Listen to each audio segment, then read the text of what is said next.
článek a poutníci, národní příchozí, těch, kdo patříte do některého z těch společenství, nebo kdo jste domácí a patříte mezi členy farního sboru diáků Blažencíků. Dobrý si. Právě začala noc kostelů. Začala v 6 hodin večer vyzváněním zvonů po celé zemi. Například opět v kompletní sestavě zaznělo všech 7 zvonů katedrály svatého Víta.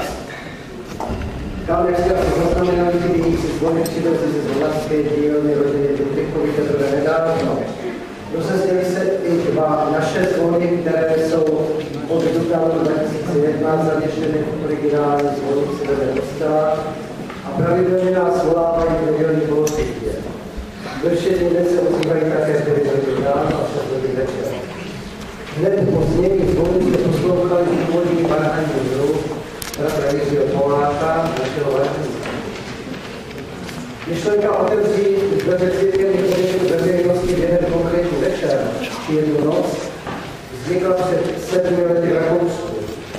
Od té doby se rozšířila i do jiných zemí a u nás našla velmi širokou odezvu.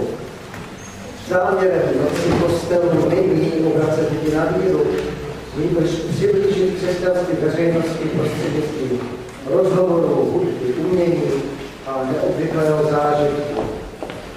Každý si přitom může vybrat míru, jaké se chce ke křesťanství přiblížit. Po celé České republice se podle posledních zpráv právě otevřelo přes 1250 kostelů, chrámů, kaplí, modliteben a dalších církevních objektů. A jelikož pátek 1. června je tradičně také den dětí, mnohde začal program odpoledne.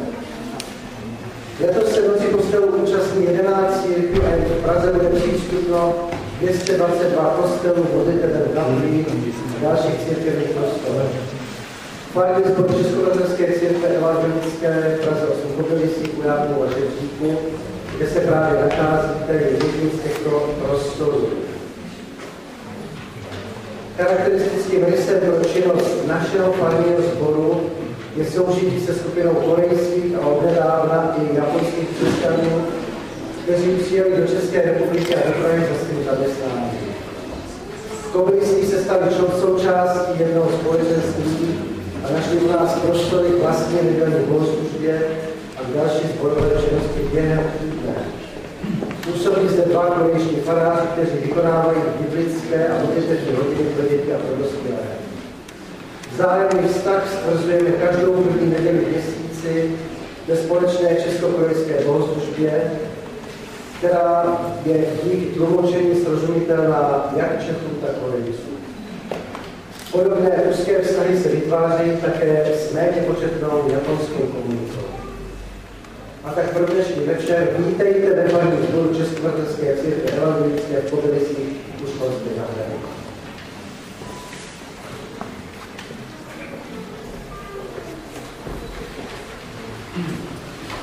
Součástí života Kobyliského sboru, milí přátelé, je práce s dětmi. Ta noc kostelů má v sobě jednu velmi podstatnou myšlenku. Ukazuje kolevdovcím, církev je útvar, který je živý, který nepatří kapři do antikvariátu. Církev je a sbory církve jsou útvarem, který nežije kdesi v posadí, mimo svět a mimo souvislosti současných problémů. Kobyliský sbor žije, pracuje s dětmi, má na starosti mnohé odbory nebo mnoha odvětví života, o kterých si povíme za chvíli. To, co uslyšíte teď, je práce s dětmi. Jsou to, jak vidíte, děti české části Kobyliského sboru, s kterými pracuje moje manželka Eliška Edingerová, která je zde pastorační pracovnicí. Pro vás, kteří mě neznáte, jsem zde farářem spolu s předchozím řečníkem, bratrem kurátorem Pavlem Veselým, jsme statutární zástupci sboru. Jmenuji se Miroslav Edinger, všechny vás tady zdravím. Slyšíme program, kde bude zpěv, tanec, hra na hudební nástroje. Měla by vás potěšit, povzbudit a nás pravidelně podpisuje trvale. hezkou chvíli s dětmi.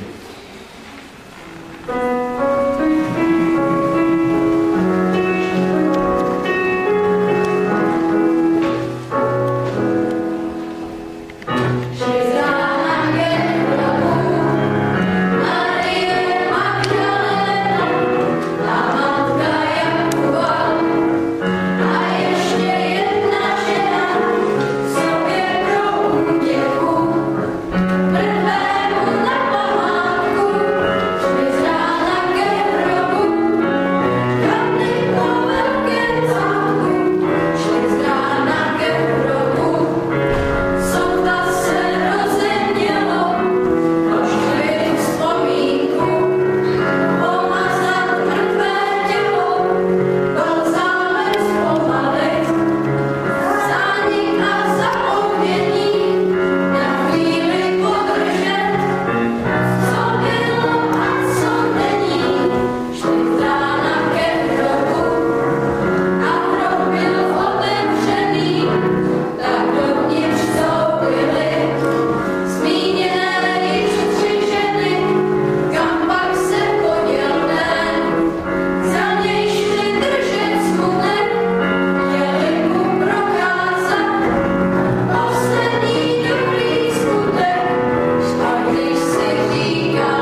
od Williama Bjorka.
Nám zahraje na flétnu 2 národní písničky, zpívejte Varhanští kohouti a Tenkomecký zámek.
Štěpán Lebeda vám zahraje hudbu z filmu od Watching Live.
A sice bude to maminka s dcerou a oni sami vám řeknou, co si pro nás připravili. Tak nejdřív vám zahrajeme píseň Rozhoupejte zvony, je to ze zpěvníku Haleluja od Ludka Richta. A pak od třetí dueto Rondo Allegro a Minore.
národní písničky.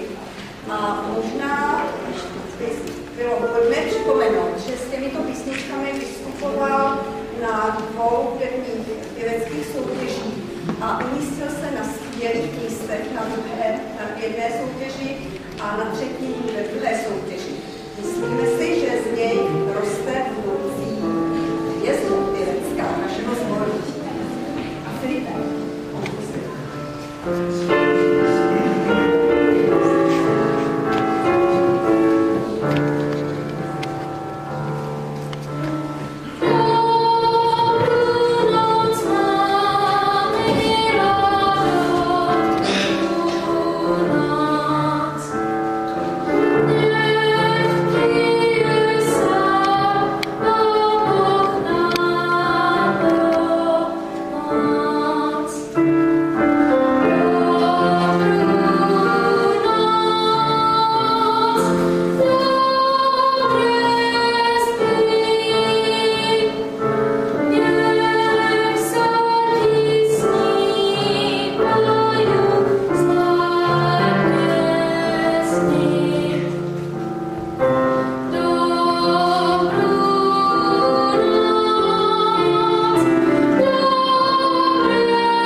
zaspíváme ještě 3 písničky.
ale děti si pro vás připravili, který velmi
široké spektrum dětských radostí bude zakončeno a děti se s náma rozloučí zpěvem písně Haleluja, chválte Pána, je to 150. žalm.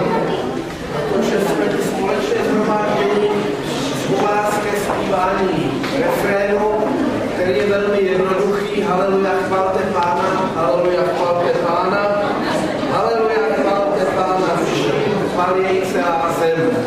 Tu písničku jsme zpívali s dětmi při našem společném setkání a setkávání v domově pro seniory Slunečnice a koukali byste, jak 90letí mladíci tleskají a zpívají.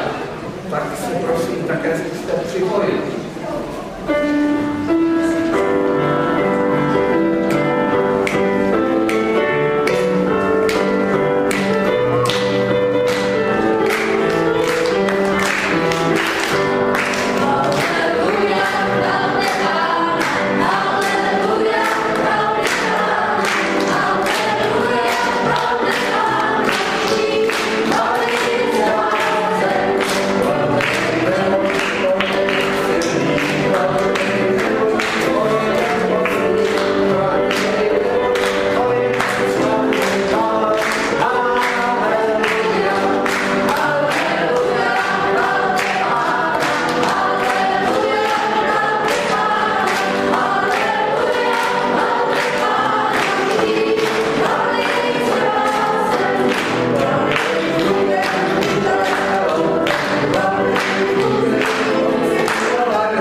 Další část dětského týmu, jsou to děti korejské, vede je sestra